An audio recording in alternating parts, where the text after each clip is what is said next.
Alhamdulillah pada kesempatan ini kita dikumpulkan oleh Allah di majelis ilmu. Dan satu hal yang penting di majelis ilmu adalah bagaimana kita supaya mendapatkan ilmu yang berkah, ilmu yang bermanfaat adalah dengan cara memperhatikan adab-adab menuntut ilmu. Salah satu di antara adab menuntut ilmu, kalau teman-teman pernah belajar kitab hadis Arba'in, itu ada hadis nomor kedua yang menceritakan seorang laki-laki pernah datang kepada Rasulullah. Kata Umar bin Khattab radhiyallahu anhu, kata Sayyidina Umar, "Dzata yaumin ittala 'alaina rajulun syadidu bayadis thiyabi syadidu sawadi syar."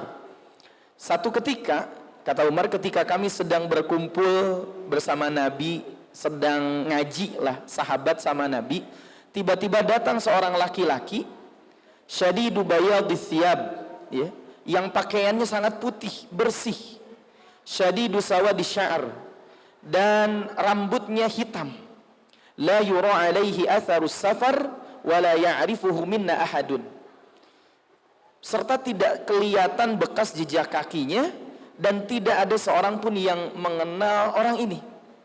Hatta jalasa ila Nabi sallallahu alaihi wasallam, sampai kemudian orang ini duduk di depan Nabi sallallahu alaihi wasallam, fa asnada rukbatayhi ila rukbatayhi, maka beliau menyandarkan rukbatayhi, dua lututnya, atau dikenakan ini lutut ini ke lututnya Nabi, ya, fa asnada rukbatayhi ila rukbatayhi wa wada'a kaffayhi ala fakhidhayhi, dan beliau menyimpan dua telapak tangannya di atas paha, ya. Nah, hadis ini teman-teman mengajarkan kepada kita sebelum menuntut ilmu, ya, salah satunya adalah memperhatikan adab-adab ilmu. Salah satu cara agar kita mendapatkan keberkahan atas ilmu yang kita dapatkan adalah memperhatikan adab-adab ilmu. Yang pertama, di hadis ini kita bisa melihat, satu, dalam menuntut ilmu hendaknya menggunakan pakaian yang terbaik, ya. Adapun modelnya terserah, yang penting menutup aurat, ya. Buat perempuan, laki-laki sama-sama menutup aurat. Jangan sampai datang ke majelis ilmu laki-laki pakai seragam futsal, pakai kolor gitu, ya. Nah, itu kan tidak menutup aurat. Tapi yang penting adalah menutup aurat. Modelnya silahkan, tapi pakai pakaian yang terbaik. Jangan sampai kalau mau ke undangan kita, oh luar biasa itu, ya, pakaiannya, minyak wanginya, tapi datang ke majelis ilmu mandi aja enggak. Karena hujan Ustadz, apa itu mandi, ya? Yang paling penting skin care katanya. Gitu kan? Ya. Nah, ini teman-teman, ya, mandi, ya, pakai minyak wangi, sehingga kita berada di hadapan teman kita tuh nyaman. Bahkan di antara sunnahnya adalah saling mendekat. Saling mendekat, ya. Karena sekarang sedang Covid, ya, tentu jaga jarak, ya. Bahkan kalau di zaman dulu Nabi dengan para sahabat, sampai itu lututnya Nabi, ya, dengan lututnya para sahabat itu kena, saking dekatnya. Semakin dekat maka akan semakin berkah insya Allah ilmunya. Makanya kenapa kalau ngaji online sama ngaji offline beda, ya.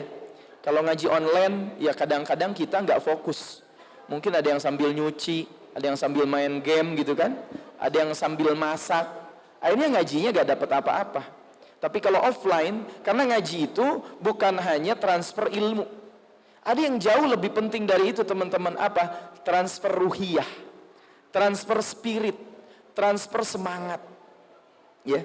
Ketemu dengan teman-temannya, kenalan, rumahnya di mana, ya, datang naik apa, dan seterusnya dan seterusnya. Nah, itu menambah spirit kita, menambah teman baru kita. Makanya kadang beda kalau kita bertemu secara offline, ya, ketemu secara langsung dengan ketemu secara tidak langsung. Nah, kemudian baru orang ini nanya kepada Nabi.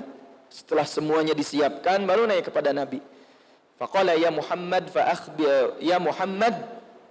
akhbirni anil Islam. Coba sampaikan kepadaku, ceritakan kepadaku apa itu Islam. Maka Nabi jelaskan, al-Islamu anta syahada alla ilaha illallah, dan seterusnya. Maka dia katakan, shadaqta, engkau benar wahai Muhammad. Kata Umar, fa'ajibna lahu yas'aluhu wa yusaddiquh. Aku takjub dengan orang ini bertanya dan juga membenarkan pertanyaannya. Yang kedua, fa akhbirni anil iman. Coba kabarkan kepadaku tentang apa itu iman. Dan Nabi sampaikan antu'mina billah wa malaikatihi wa kutubihi wa rusulihi wa bil yaumil akhir wa tu'mina bil qadri khairihi wa syarri. Iman itu adalah iman kepada Allah dan seterusnya sebagaimana kita sudah faham. Dan yang ketiga, orang ini bertanya, fa akhbirni anil ihsan. Wahai Muhammad, coba jelaskan kepadaku apa yang dimaksud dengan ihsan. Maka Nabi menjawab, anta'budallaha ka'annaka tarahu fa illam takun tarahu fa innahu yaraka. Anta'budallaha, engkau beribadah, engkau menghamba, engkau mengabdi, engkau berbuat untuk Allah, ka'annaka tarahu, seakan-akan engkau bisa ngelihat Allah. Fa illam takun tarahu, maka seandainya engkau gak bisa ngelihat Allah, fa innahu yarak, maka yakinlah sesungguhnya Allah pasti melihat. Nah, inilah hakikat daripada tema besar kita hari ini, do your best, lakukan yang terbaik.